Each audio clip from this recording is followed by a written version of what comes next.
Good morning. Good to have you with us. I'm Joe Fryer. And I'm Savannah Sellers. Thank you for starting your Wednesday with us. We begin this morning with the latest on the war with Iran. Iran has now confirmed that their top security official, Ali Larijani, who had become one of the regime's most powerful surviving figures, is dead. That is according to a statement from Iran's Security Council that was shared on Telegram by an Iranian news agency, adding that the leader's son and a number of guards were also killed. Iran's Revolutionary Guard has also confirmed the death of the head of its all-volunteer Basij force. That's the key militia used to suppress protests in the Islamic Republic. Israel had announced yesterday that both leaders were killed in airstrikes Monday night.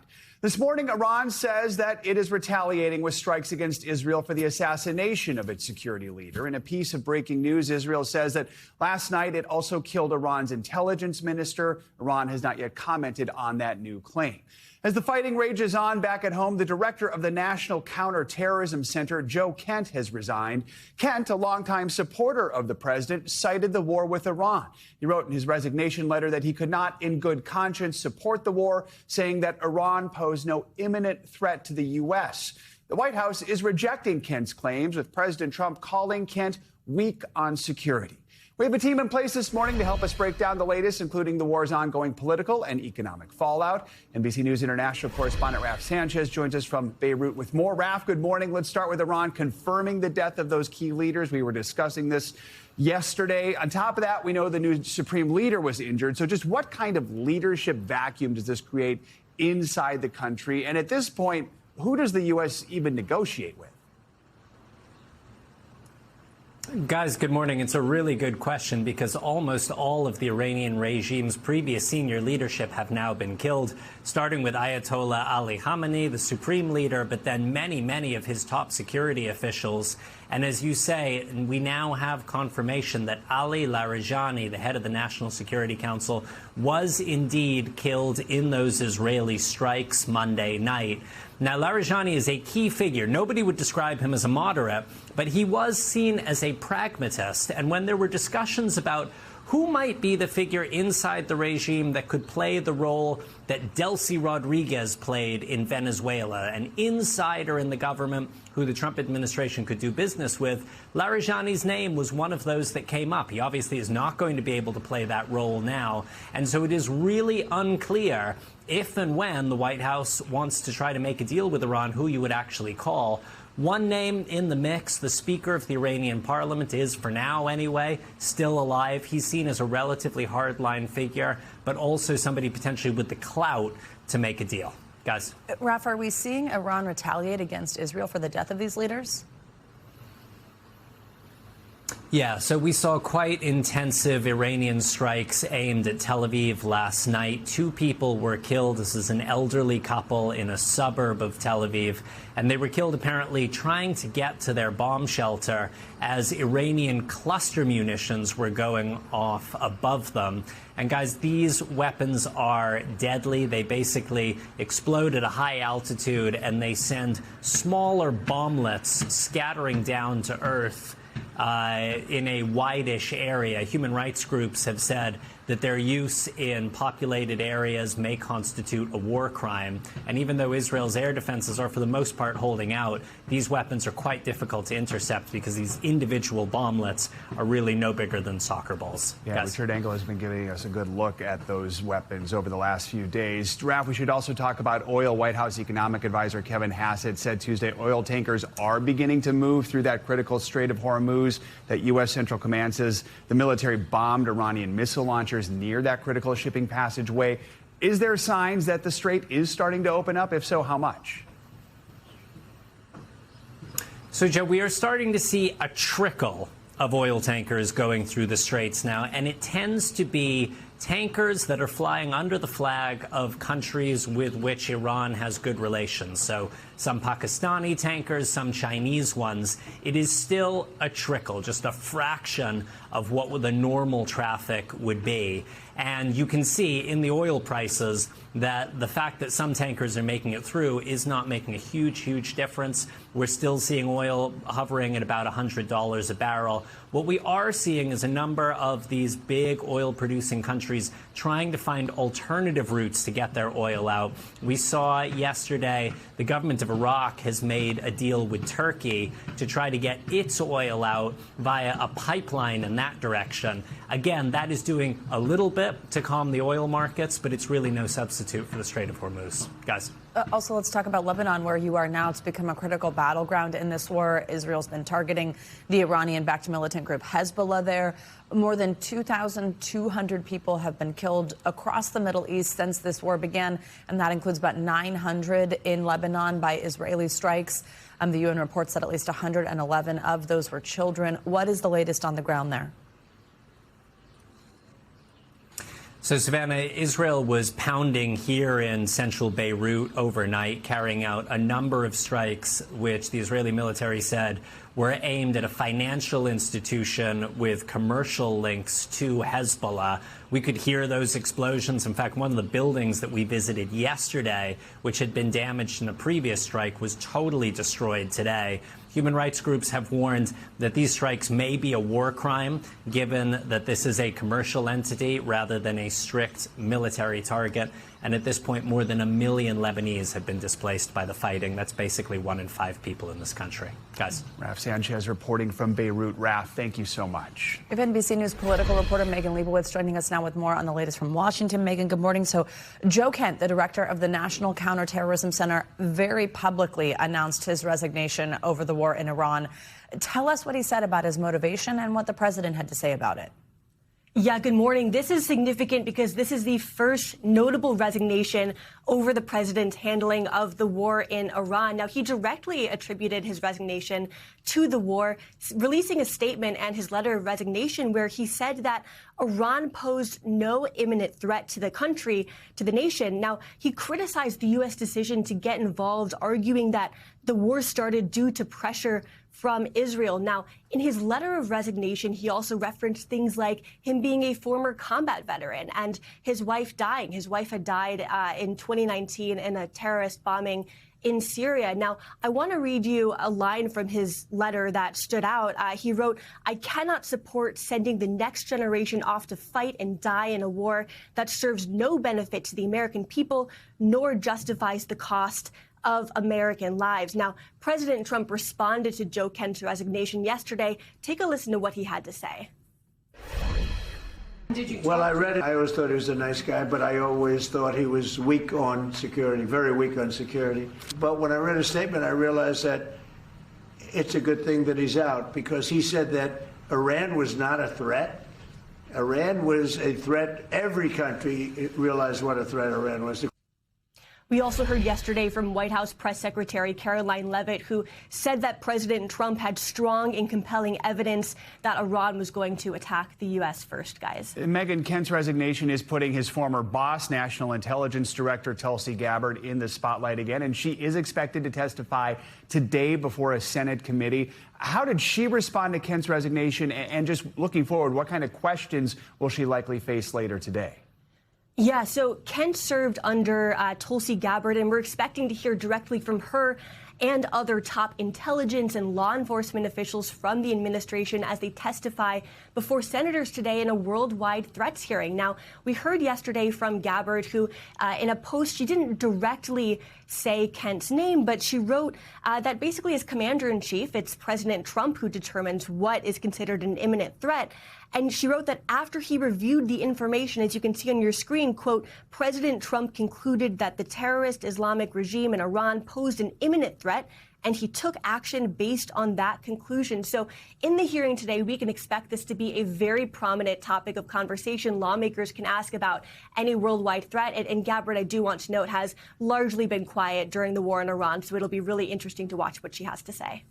Megan, also amid all this, the president has been sort of walking back these requests for help with the Strait of Hormuz. Yesterday, the president said that the U.S. does not need the help of European allies to reopen this critical waterway.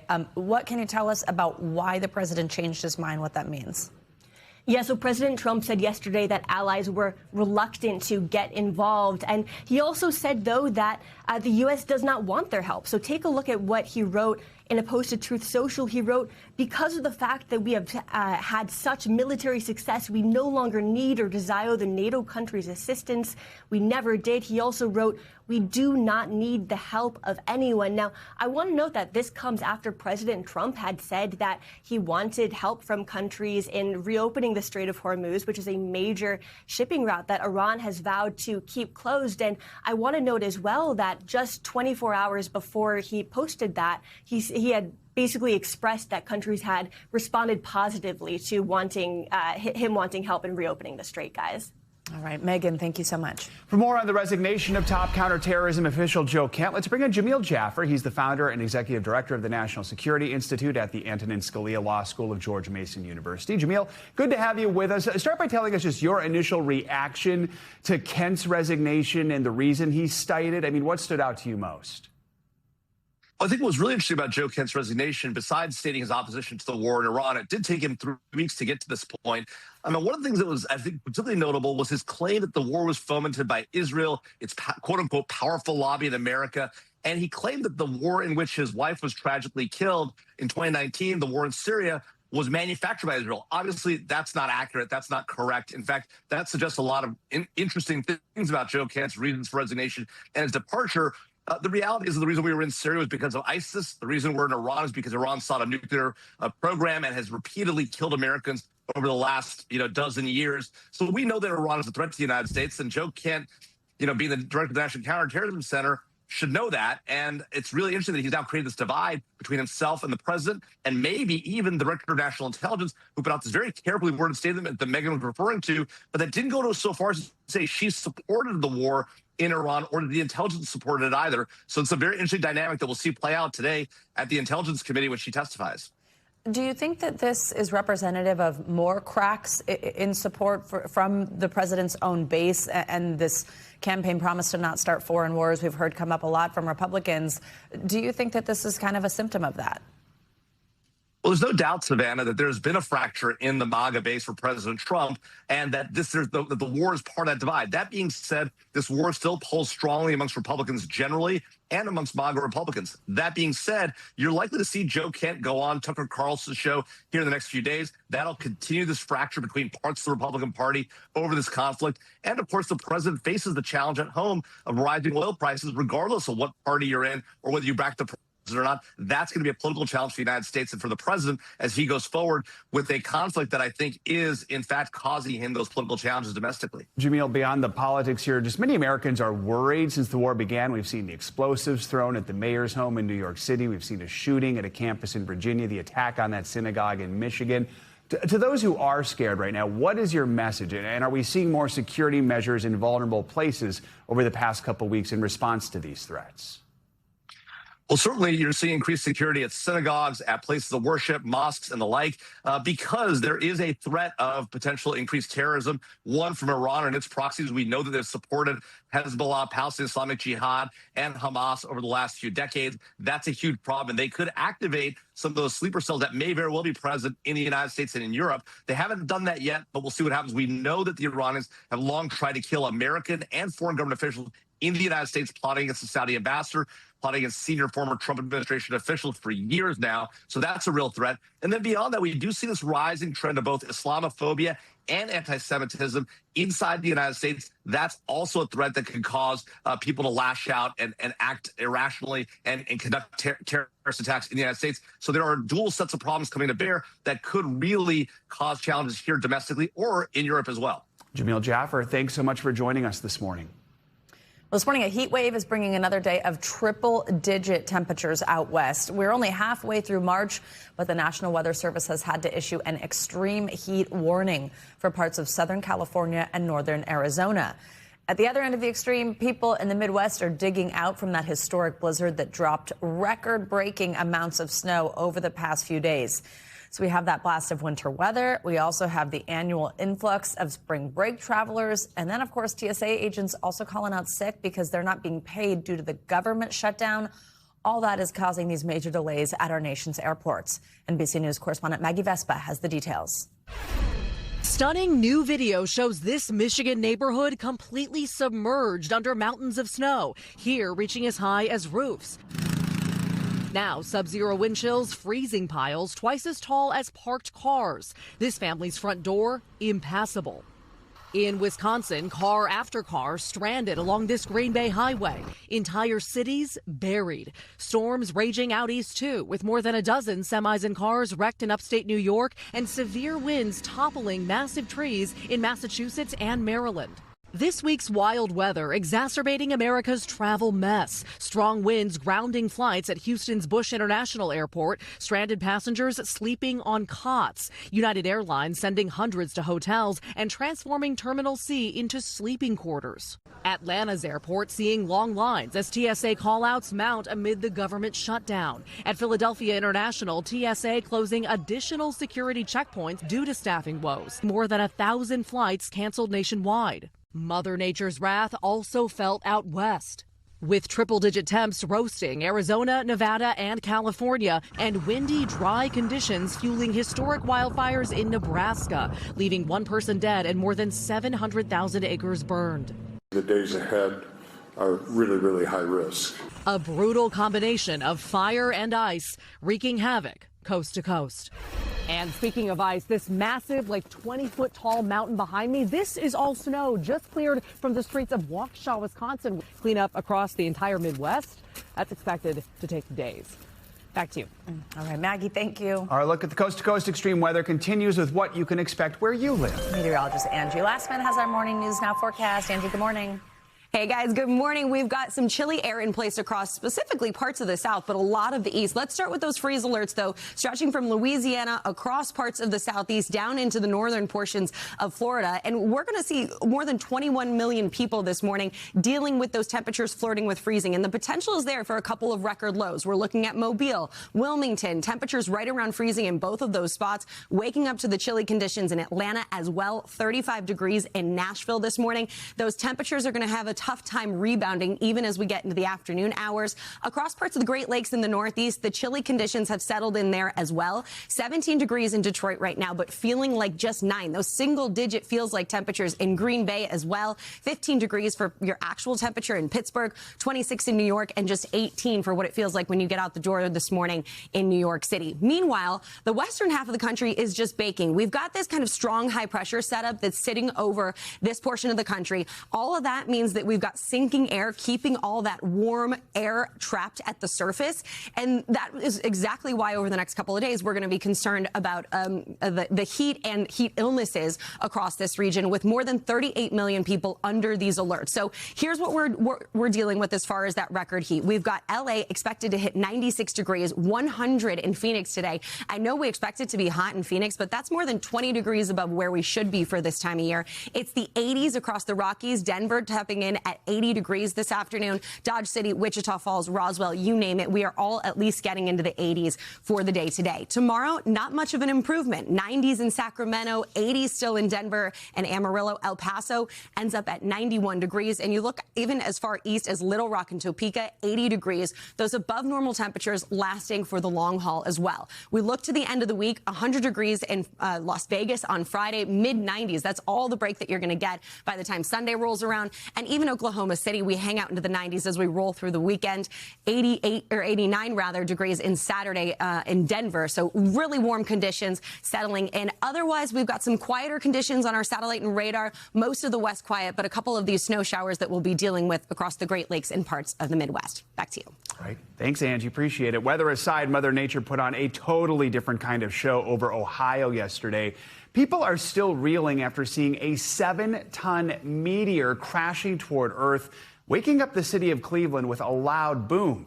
Videos taken from several states away show the bright ball of fire streaking across the sky just before it broke apart. NBC News correspondent Sam Brock has the story.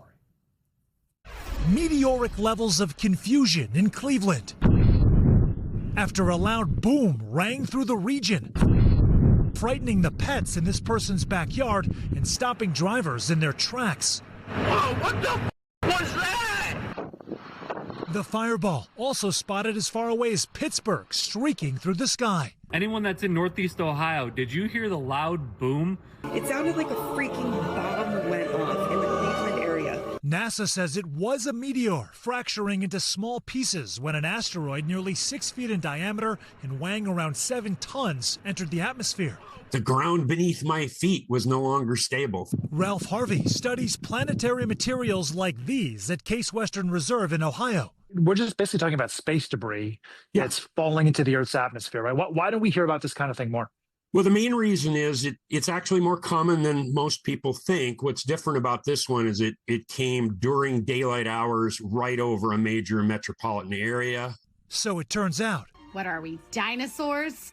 It's nothing prehistoric or even life-threatening. There is a huge comet headed towards Earth. Just a fiery moment shaking up some shocked Ohioans. Sam Brock, NBC News. We thank you for watching, and remember, stay updated on breaking news and top stories on the NBC News app or watch live on our YouTube channel.